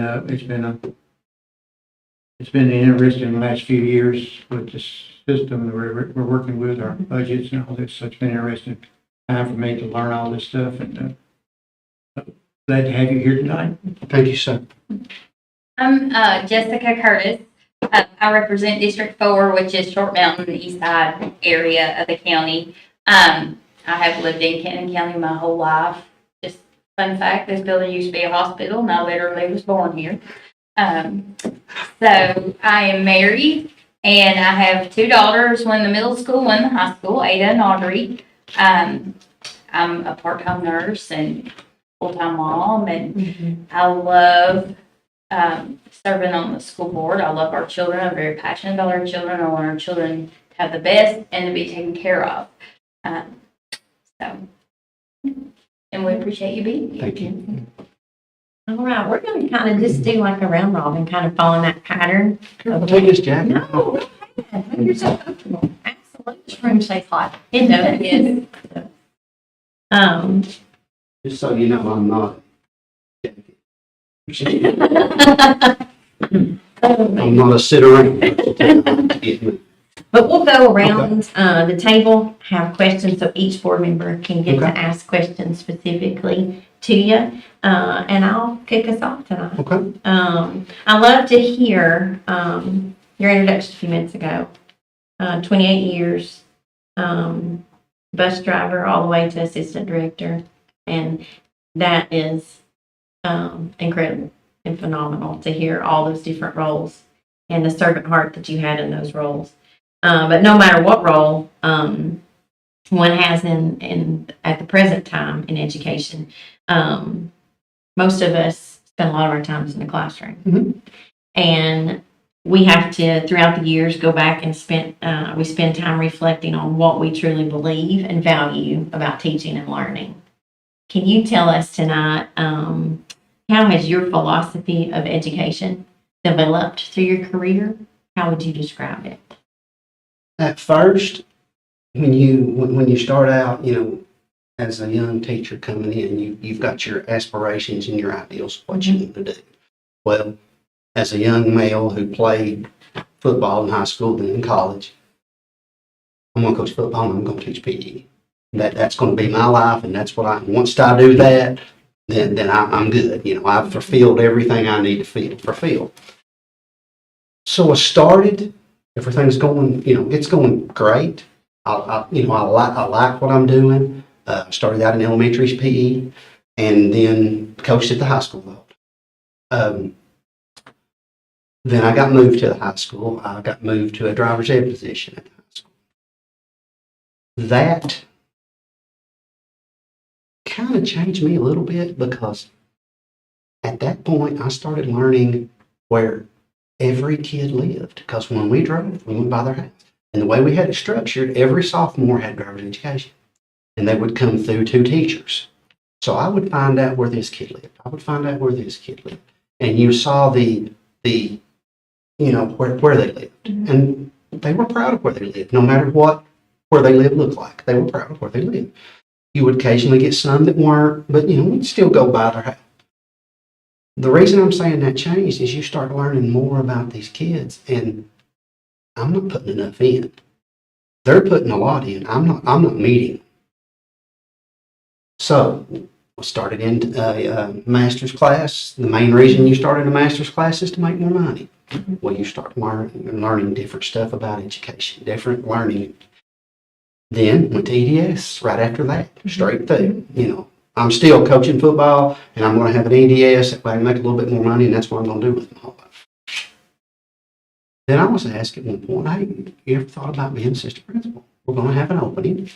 That's something you would be. You know, you're young, but you're scared to death. So I took that position. Was a very, kind of thought I knew what it was. But you're doing discipline, but when I get there, I find out all these kids I have, I know where every kid in the school lives. I know every kid in the school's parents. And you know what they're going through every day. You know whose parent works 2 jobs. You know a single parent home. You know these that live with their grandma and grandpa. In the assistant principal role, you know that they're living day to day, check to check. This kid works a double shift at Sonic on the weekend so he can help mom pay for the electric bill. You start knowing more, and you can't imagine how much they're giving you and you're not giving them. So I continued to climb the ladder, and then once I got to that top, and I'm going to go back to this all night, I miss those kids. Because that's what this whole thing is about. From little bitty ones to big ones. It's about the kids. And it's about trying to figure out different ways for each of them to learn. Because they all learn different. And that's the big thing about education right now. Is you've got to meet them where they're at.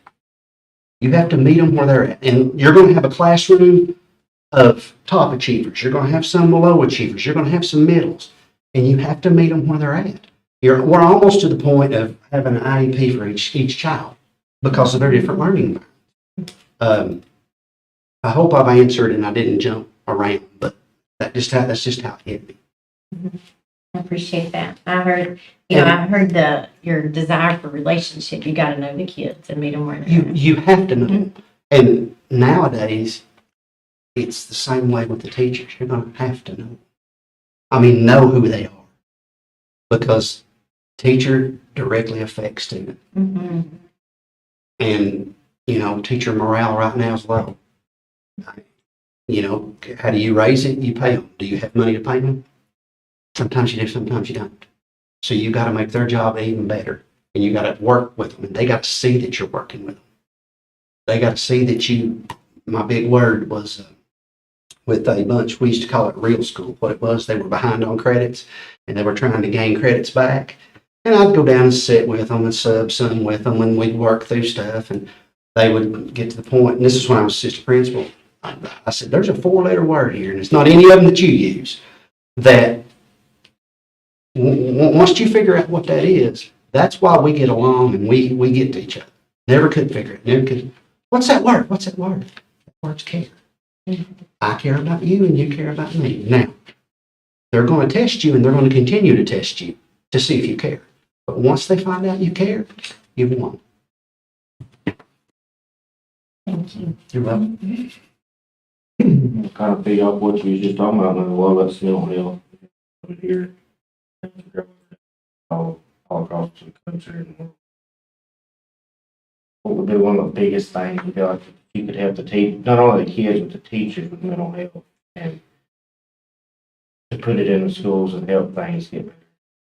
I know that, I don't know if y'all, we got and I'll allude back to Scott County because I know most of that. We got an AWARE grant. I don't know if y'all got an AWARE grant or not. It's a counseling. We've got 3 or 4 counselors within that AWARE grant.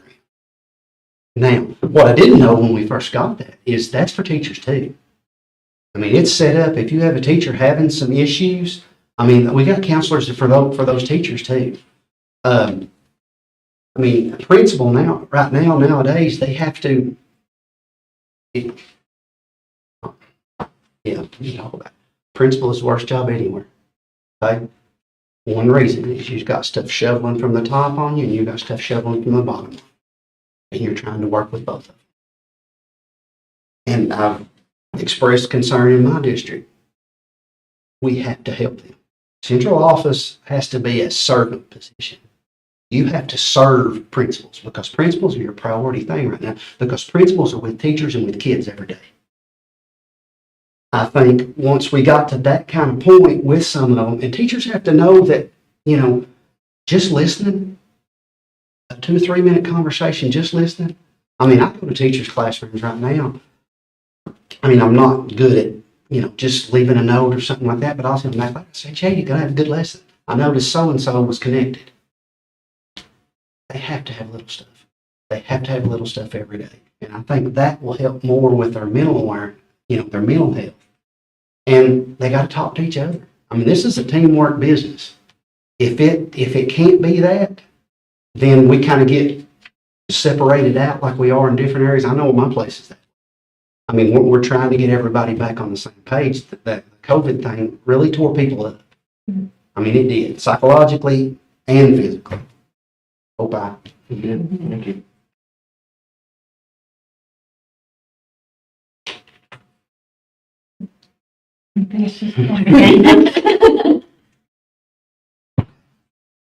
What was the actual deciding factor for you to apply for this position? You stand out, you think? It's a rural area, like where I'm from.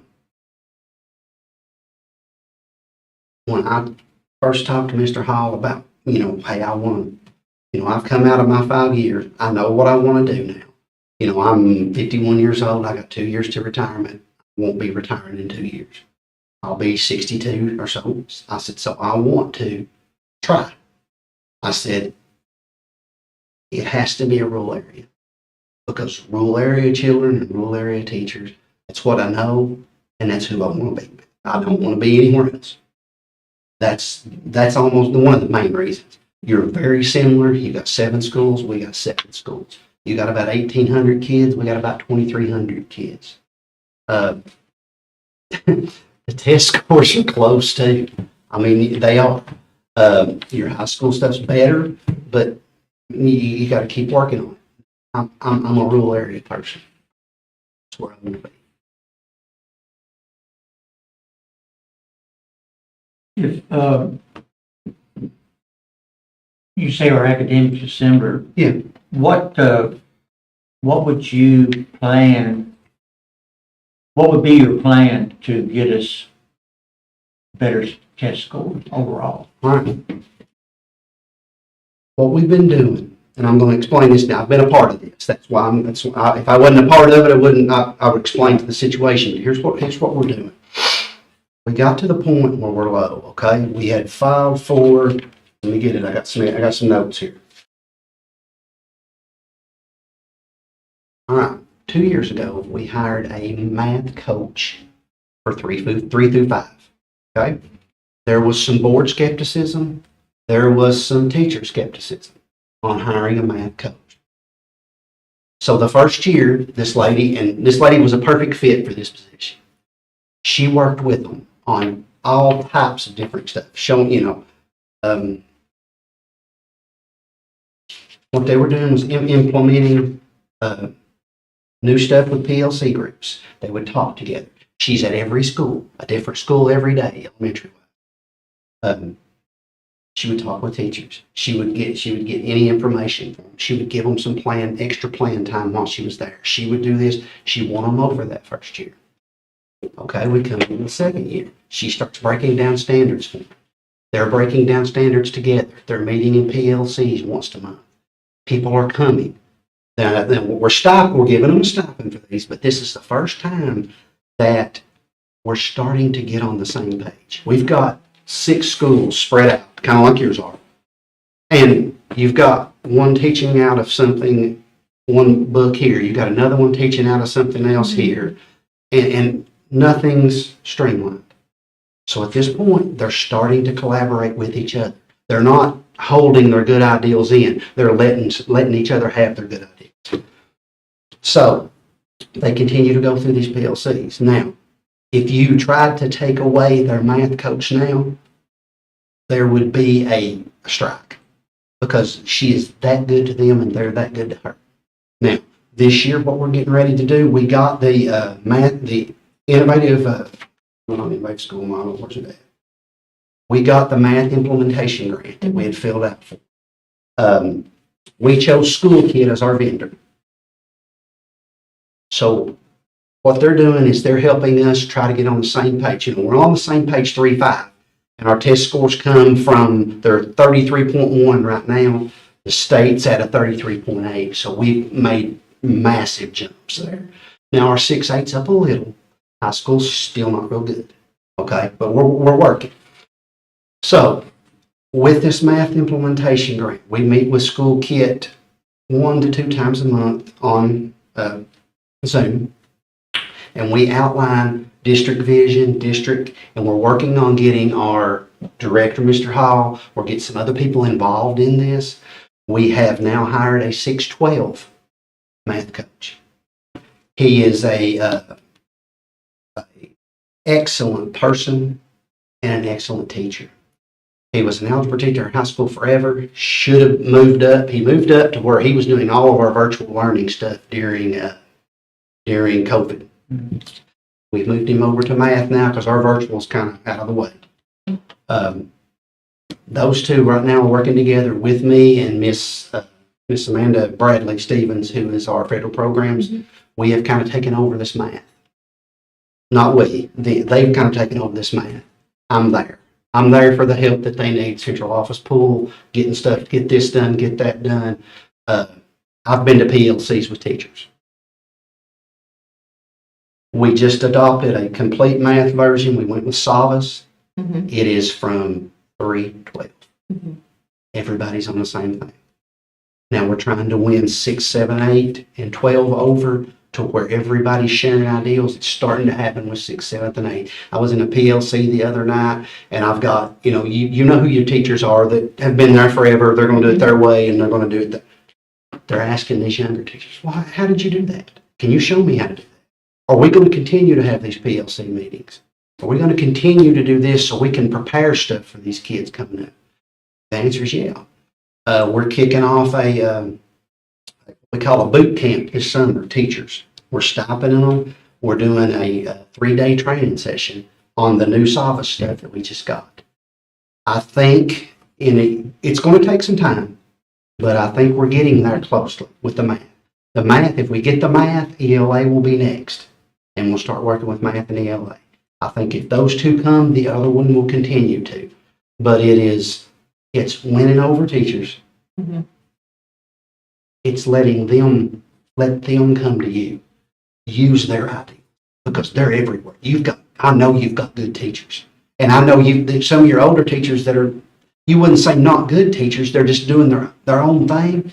Once they get in here and they start seeing this, they start coming over and they're thinking, is this all I have to do? Will you show me how to do this? Because they're still a little bit scared of the technology stuff. Kids nowadays, you have to put on a show for them because that's what they're used to. It's not the old procedural stand and deliver and then them, you gotta do, now I'm still conceptual understanding, where we give them different type of task, then we come back to that task. I mean, they might be on something here, you know, they'll give they'll give a scenario. Well, there's 3 or 4 different ways to do that scenario. So once we get that, then we come back to learning the task. I mean, back and forth. I think that will help test scores. But it's the team point of it. It's, we have to use each other. And once we get the point, because education, we've got away from using each other. We're just trying to use a book, or we're trying to do this. Team aspect, the best thing you can use is the person next to you, because they got ideas and they've got good ideas. Hope I. Mhm.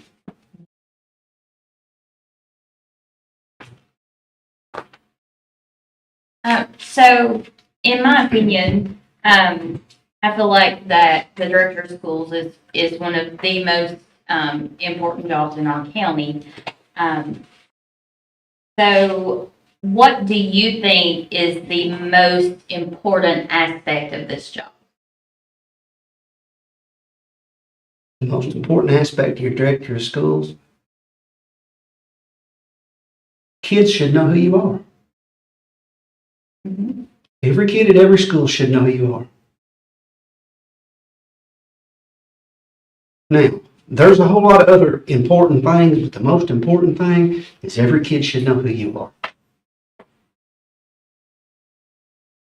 Sound good to me?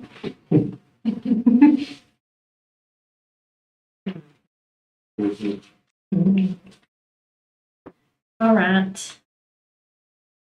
Every good educator is still a good student. So I'm sure you've done your homework. You've probably looked a lot at Canning County schools. Yeah. And probably looked at what has gone on in the last couple of years. Probably the last several years, to be quite honest. It's just kind of culminated. But what do you see as, looking at that, doing that homework, what do you see as the top 2 areas or items that you think should be addressed immediately if you take this position as the director of Canning County Schools? Number one is we have to, the math is number one. It's number one.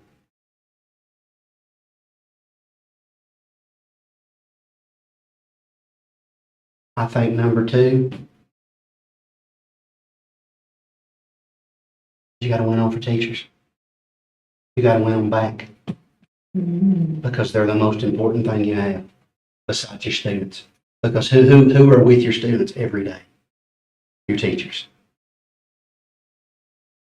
And in doing, this is jumping off on something totally different. In doing that research, a couple of years ago, the ACT score was like phenomenal. I mean, you were listed. I mean, it was, and then it's kind of dropped off.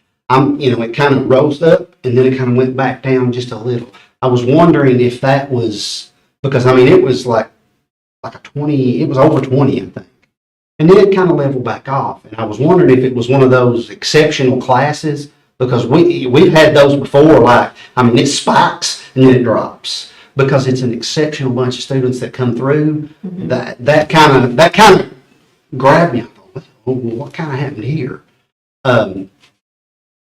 Now, can I ask a question? Just stop me if you all are. You just stop me at any time. Through COVID and everything, were you virtual a lot or not? Yes. Yes. Like almost a complete year. Yes. Here's what I see, and I don't know if I see it in my own. Okay, I had a daughter that was entering freshman year, and then I got to look at, she struggles ACT-wise. She struggled. I got to look at, she wasn't in-person taught until she had Algebra 2. She started with Algebra 1. She got 2 or 3 weeks. Then we went virtual. We ended up going almost all virtual at her sophomore year when she was in geometry. The first full semester that she was taught in person was Algebra 2 as a junior. That's why, your test, they don't know that they don't know it.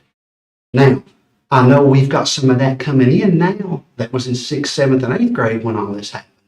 And there's gaps there. That's why we're trying to get this math on track to fill those gaps. Because, I mean, and I've told them through with these meetings, I'm not a math person. I'm not. But my whole goal in learning everything that we're learning in PLCs is to be able to come into a classroom and be able to relay to a teacher, hey, I see what you're doing. It's right on track with what we're trying to do. I need to talk enough lingo that they know that I'm caring and I'm here to do it. That's kind of, and I never ever, if you'd have caught me a month ago or 2 months ago, I would have never been this excited about the implementation of a math curriculum. Because, it's something I'm not good at. I'm going to push it away and I'm going to stay away from it. So they challenged me. That group of 3 challenged me, and I've kind of jumped in and been, well, I'm going to be vulnerable in this. You know that. And we just kind of went with it, and it's working pretty good right now. You mentioned something, if y'all don't mind if I ask clarification. I mean, not clarification, just more. You said went over teachers. Hmm. How we do that? We work side by side with them. That means we got to be with them.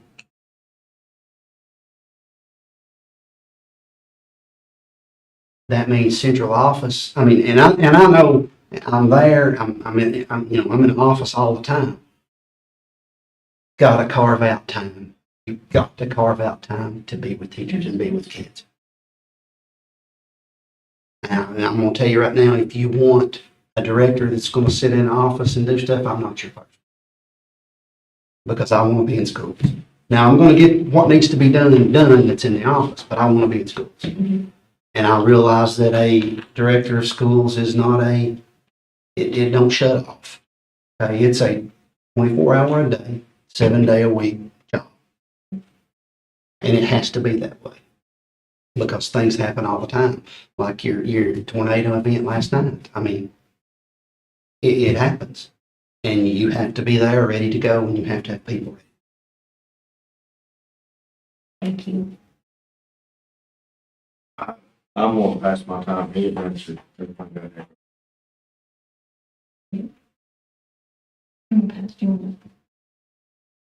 Conclude, Hmm. you got anything else? I got one question. Yeah, okay. If we have a school that we've closed, we're in negotiations with the state on TCAT. Manville has a TCAT center. They're Yeah. behind. Mhm. They're way behind on enrollment. They've got to back up for a year probably. Only about 30, 35, maybe a good year, 40% of our kids go to college. What's your feelings on CTE courses, getting kids prepared for jobs? Well, I noticed from looking up, you had the one in McMinnville and then there's one in Murfreesboro, right? You're like 20 miles from each, right? Mhm. I mean, are they both backed up like that? I think they are pretty much. What we're doing, what I think CTE is touching the kid that might have went to college, 5 or 6 years ago. They might have thought, well, I need to go to college. But then they get in there and think, this is not for me. The CTE, the hands-on stuff, we did, and I'm sorry, I'm going back to what we're doing, but because I'm involved in it and I know a little bit about that part. Innovative school model, we got our innovative school model grant come in, and it was huge. Our CTA director, he works tirelessly on stuff right now. We have a museum at our high schools, the Museum of Scott County. It's on campus, built by students, ran by students. What we're doing with this is we have, and now as assistant principal, I was with some of this, but I'm kind of right, I'm not in it, but I know everything about it. Mhm. What we had done is we've and it got to the point where the museum was kind of slacking down because we had change in different people wanting to run that program or didn't run that program. So we've kind of gear all our CTE to it. So we're building it back with our building trades right now, fixing some stuff, cleaning up some stuff. We're starting a store with our business classes that'll be run through that museum. It's called the Big Red Store. It's all managed through that. We have our technology, our TCAT center is right up like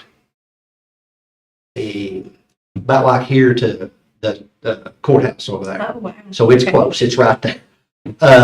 We do automotive up there. We do there's a drafting, there is business trades, there's cosmetology up there. We also have a cosmetology within the high school that's been there forever.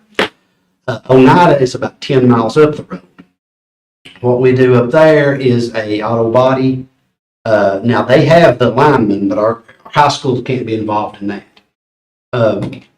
CTE is the way for some of these kids right now because they want to be hands-on. That's what my daughter's going to do. She's going to do nursing through CTE. My oldest son done a lineman program through CTE. It's getting ready to top out, I think, in August. Right now, with this innovative school model that we've got, we're looking at extending our CTE down into the middle grades. We've hired a teacher at each school to do STEM stuff. They're starting it's the e-gaming. They're starting the e-gaming program down at that level. His plan is to buy full CTE curriculum for that level.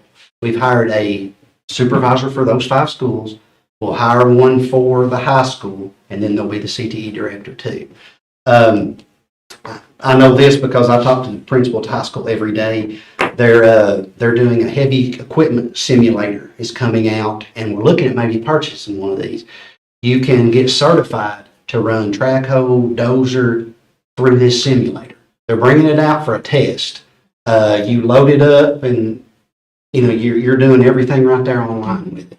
So there's all kinds of stuff going on with CTE right now. I don't like the backlog though. I mean, that is something you got to kind of push through. We've had it good, but we've had to fight for positions at TCAT for high school kids because once people get out, we've been fighting with welding forever. You would get 5, 6, 7 spots. Machine shop, you get 5, 6, 7 spots. We currently have our own automotive instructor, so we can get 20 spots there. That's a problem I kind of don't know how to fix because of the wait time on that. I mean, you have to. They're gonna have to give some kind of positions. That's something you got to go lobby for with, and work with your TCAT person. Ours is pretty good. Work with the son, tell us no when he tells us no. Then we argue a little bit, and we get one. He'll work with the son. But that's kind of a relationship we kind of have to foster to get that program going. Because that was one of the first things I looked at is where you had TCATs at, and you're kind of lucky that it's there and there. But if they're backed up, it's not helping your kids any. Now, currently, do yours leave campus and go to CTE or not? Do you know? We've got a few to go to machine shop, it's just very few. We had it at school, they had a scheduling problem mess up. Mm-hmm. So we would have had about 10 students this year. We had 4 last. So it was growing, but scheduling got in the way. They misscheduled, so some kids didn't get to take it. So the ones that were already in the program, the teacher was a part owner of a company in town. Had a machine shop, they go over there now. Okay. Try to finish up. But that's about the extent of it, isn't it? I don't think we have anybody outside the campus going anywhere else. I think that, just a couple cosmetology. Yeah. I mean, we've got right now, and I forgot to talk about the greenhouse, landscape type stuff. We have like 8 CTE teachers at the high school teaching anywhere from family consumer science stuff to business to landscape. Then you go to, I'm trying to name them all. Then you got the cosmetology. There's a computer business type stuff. So there's all kinds of programs going on, and that's something they need to get on quick because that's what kids are interested in. Right. Absolutely. Appreciate it. Thank you, sir. As we kind of wrap everything up tonight, we want to give you an opportunity.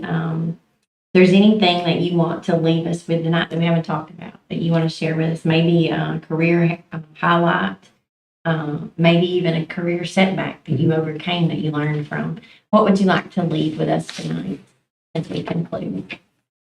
I'll talk to you about one student, so I want to talk to you about. He's getting ready to leave high school. We're on spring break this week. He will leave high school, turns 22 this year, and he's a special needs student. Turns 22, I think, while we're off. So he's got the rest of the year to stay, and then he has to leave. He's been in high school since he was right at 16.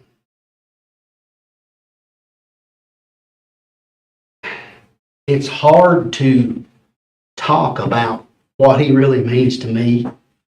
I go to the high school and I see, like I said, I started, that's my home, the high school.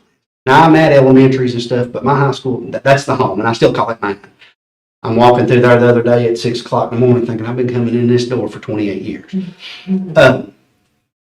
But this student has kind of changed everybody. We got a new PE teacher this year, and he was a senior when this kid come in, and this kid's still there, and he's a PE teacher. It's the, and I don't really know what his disability is. Okay, but he's in the CDC program, so it's a considerable disability. But the way he approaches every day is it's a new day. Every day. And he does more for the students at school than anybody will ever know. I've joked forever about trying to find him a job at school because he is that valuable. And and now he likes to joke and he likes to do stuff and but that's the stuff you see. You don't see him when these new CDC kids are coming in and he's showing them, hey, you want to be good in here. You want to go this way. You don't mess with that person. You do that. You don't see all that. It's a joy to come in and see him every day. Now, he can get on your nerves. That's him. But there'll never be another one like this one. And that's that way for everybody. Everybody at school. He touches the, and I know when I was first out there, he kind of gets a little shy.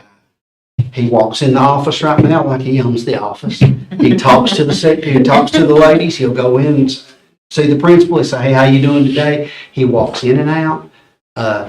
He knows where he's supposed to be. He knows what he's doing.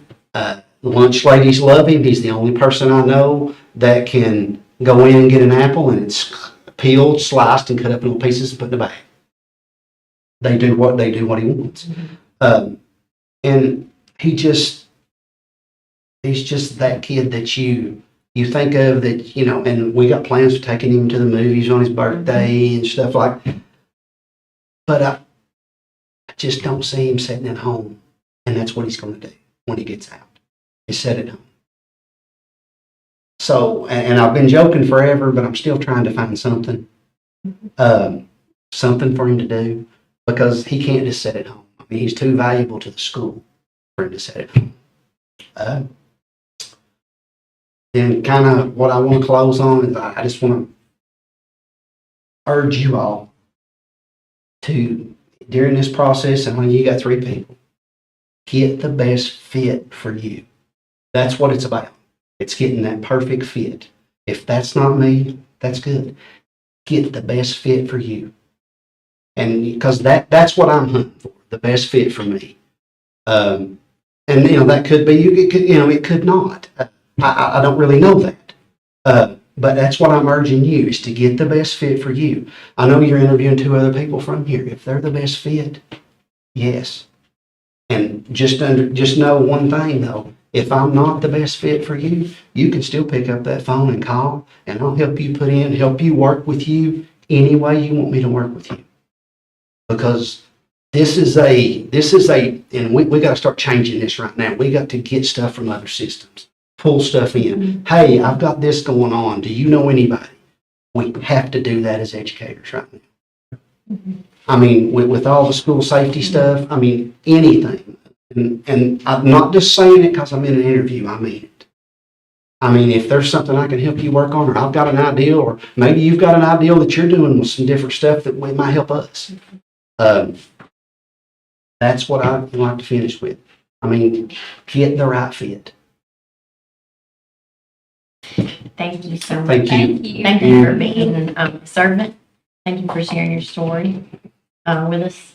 Appreciate it. And it was a joy to get to meet you tonight. Nice to meet all of you all. And, Right. just to let you know how our process will go, because we are a board. Yeah. Of course, we have to vote. Our April meeting is a week from this coming Thursday, on April the 13th. And we will, this will, the director seat that will go to vote next Thursday night. And we will let you know how that meeting goes. Okay. All right. We won't be here though.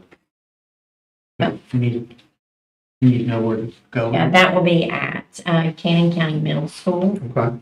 And it's shared in the same building, currently Cannon County Middle and Cannon County Elementary School. It'll be in the cafeteria there. Not far. Not very far from here at all. Nothing's very far from here. No, not Now, in this little town. Do you want me here that night, or do you not, or? That is up to you. Okay. And I know that you are a bit away. I will contact you that evening as the chairman. After that vote, after we get finished with that meeting concludes, I will contact each Okay. candidate, no matter what. It'll be on the website. It will be online as well, that meeting. So. All right. Thank you so much. Oh, I like talking to you. Thank you. Thank you so much.